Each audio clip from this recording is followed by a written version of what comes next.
A proba de obstáculos máis popular da cidade supérase. A Gladiator Race volve a Pontevedra con máis ganas de divertir a todos os veciños.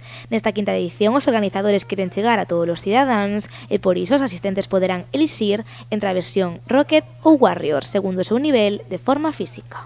Dúas distancias, 35 obstáculos na de 11 km e 25-26 está na corta. Entonces, bueno, estamos estudiando 4 posibles novidades este ano, xa depende un pouco de un pouco entorno, un pouco pois presuposto, pero bueno, a idea é que cada ano vayamos metendo tanto elementos físicos como pois actores que vayan no medio, e bueno, ao final que o que queremos é que sea unha festa, unha experiencia diferente.